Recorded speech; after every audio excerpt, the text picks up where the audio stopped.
Good morning, students. Now, as I have told you yesterday, I had sent you the notes also.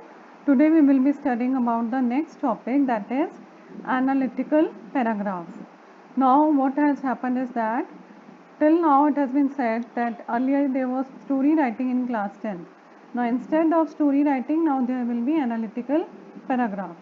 You have to study the analytical paragraph. It will be probably of 10 marks. Now, first of all, what is an analytical paragraph?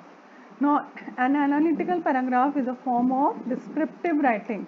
It is a descriptive writing which is written on the basis of a given chart, graph, data, outlines, clues, table, etc.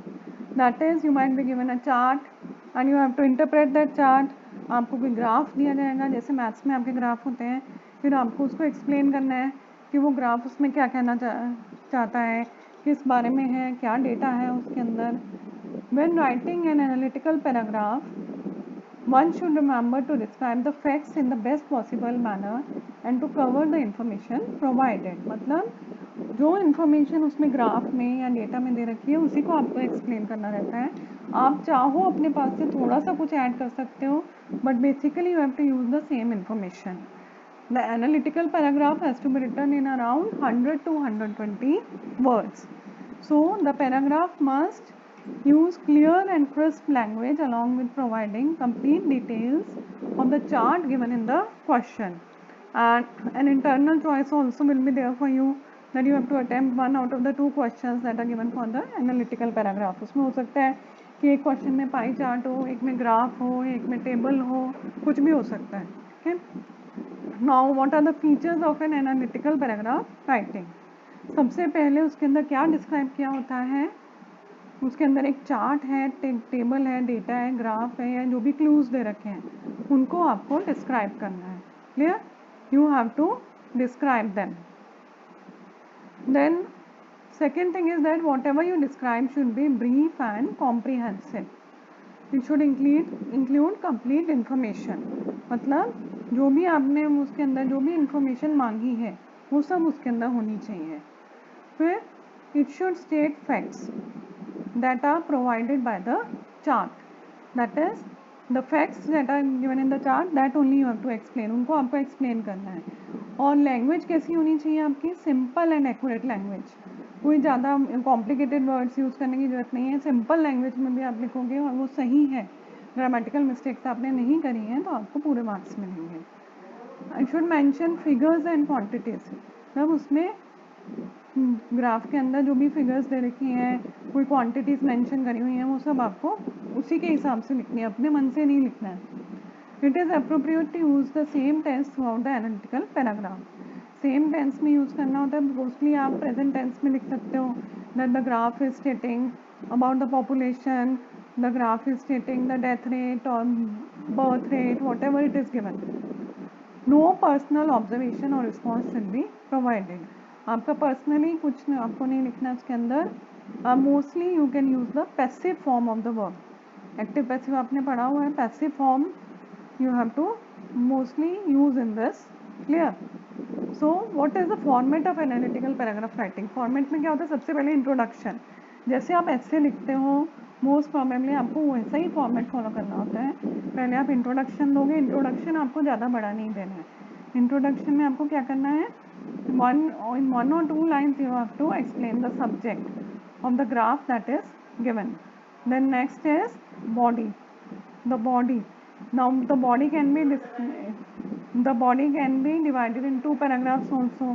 First paragraph में आप एक चीज़ explain कर रहे हो, दूसरे में दो. मान लो किसी ग्राफ में दो चीज़ें एक साथ जा रही हैं, कोई दो चीज़ों का एक साथ ग्राफ है, तो आप फर्स्ट में आप एक चीज़ एक्सप्लेन कर देते हो, दूसरे में आप दूसरी चीज़ एक्सप्लेन कर सकते हो. तो बॉडी को आप दो पैराग्राफ्स में डिवाइड कर सकते हो. और इसमें आपको क्या यूज़ करना होता है? Relevant figures, trends, comparisons, contrast, और you can divide it into the sub paragraph. फिर आ जाता है कंक्लूजन. कंक्लूजन में आपको अपना व्यू देना होता है कि किस बारे में है, क्या कहना चाहता है, मतलब टोटली उसकी पैराग्राफ की summary. Clear? Now first the introduction. Now as I have already told you, introduction should always be brief. सबसे पहले ओपनिंग लाइन ये होती है कि किस बारे में है वो ग्राफ, किस चीज़ को वो एक्सप्लेन करना चाहता है. For example the graph is explaining the hobbies of the school going children, तो आप स्टार्टिंग लाइन ही वही करोगे. This is the graph given which explains the hobbies of the teenagers. So when writing the introductory paragraph, you need not go into the details. You just need to mention what is clearly evident from the chart or the graph given in the question. So it is best to write the introduction in 1 or 2 lines. तो ये याद रखना कि introduction का paragraph आपको बहुत बड़ा नहीं करना है. फिर हम आ जाते हैं बॉडी ऑफ द पैराग्राफ में. बॉडी ऑफ द पैराग्राफ में क्या होता है? This is the part of the analytical paragraph should contain questions of the graph or chart given in the question.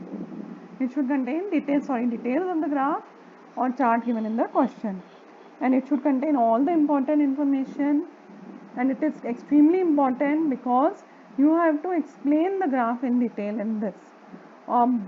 जो बॉडी है उसको आप 2 या 3 पैराग्राफ्स में डिवाइड कर सकते हो, क्योंकि जब आप उसको सब पैराग्राफ्स में डिवाइड करते हो तो वो इजी हो जाता है समझने के लिए, जो पढ़ रहा है उसके समझने के लिए इजी हो जाता है ये. क्लियर? Now organising information. आप इन्फॉर्मेशन कैसे ऑर्गेनाइज करोगे? सबसे पहले तो ये है कि आप उसको ग्राफ को अच्छे से स्टडी करो.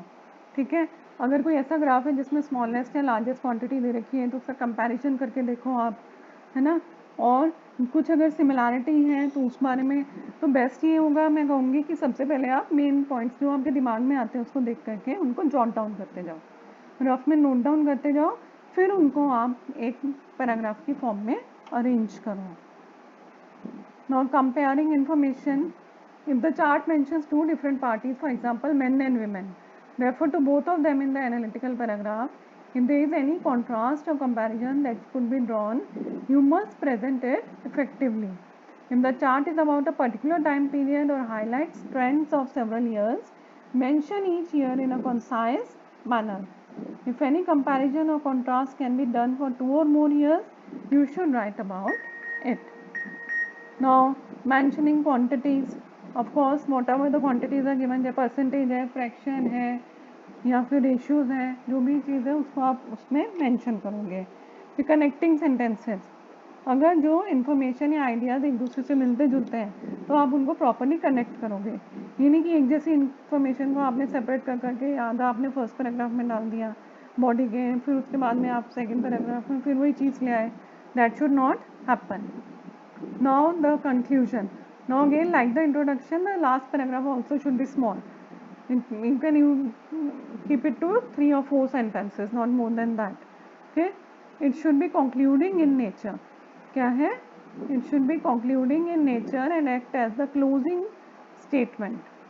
That is, it should be giving the statement that leads to the close of the paragraph. Clear? And one should keep in mind that one must not include any personal opinion. So these are the points that you have to use.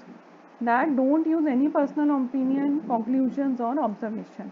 आपको अपनी राय नहीं देनी है उसके अंदर, जो paragraph में mention है उसी के बारे में लिखना है. You should simply stick to the facts. You need not dispose of the information to write a good analytical paragraph. So the key is to choose wisely the important information, organize it well, state correct facts, and summarize it properly. Clear? So this is how you are going to write an analytical paragraph. तो और कुछ tips दिए हुए हैं, जैसे chart for introduction you can start with the following phrases. मतलब जो आप इंट्रोड्यूसिंग पैराग्राफ लोगे उसको आप इनमें से किसी भी लाइन से स्टार्ट कर सकते हो. जैसे the chart given above describes, the table suggest, the line graph shows, the data given provides information about, the pie chart illustrates etcetera. मतलब ये ओपनिंग सेंटेंस बनाने में आपकी हेल्प है कि आप इनमें से कोई सा भी फ्रेज यूज़ करके आप अपना इंट्रोडक्टरी सेंटेंस बना सकते हो. Clear? For describing the trends, you can use the phrases and words like a pattern of growth, rapidly doubled, skyrocketed, कोई चीज़ बहुत ज़्यादा बढ़ गई है, striking increase, peaked, soaring rates, decline, plummeted, leveled off, stagnated, fluctuate, starting to rise, starting to fall, drop down slightly, etc. तो ये सब points आप नोट करके रख लेना कॉपी के अंदर, क्योंकि ये सब आपको पैराग्राफ लिखने में हेल्प करेंगे. Then you if you have to describe the quantities you can use 40 like percentage method use कर सकते हो ना, फ्रैक्शनल मेथड यूज़ कर सकते हो, ट्वाइस थ्राइस ये वाले वर्ड्स यूज़ कर सकते हो. क्लियर. परसेंटेज का यूज़ कर सकते हो. फिर कोई रिलेशनशिप या कॉन्ट्रास्ट आपको इस्टेब्लिश करना है तो उसके लिए आप वर्ड्स यूज़ कर सकते हो, जैसे relationship between, in contrast with, in comparison to, but in the opposite case, however, whereas, when it comes to, as opposed to, while, striking difference, noticeable difference, ये सब फ्रेजेज आप यूज़ कर सकते हैं. और कंक्लूजन में आप जनरली कौन से फ्रेजेस यूज़ कर सकते हैं? Overall, subsequently, in all, in a nutshell, for the chart given, in short, I want to say this, striking changes. So these different type of phrases you can use. Clear? So this is all that we are going to do today. I hope you have understood how to write the analytical paragraph. Tomorrow I will be explaining it to you with the help of the examples. Thank you.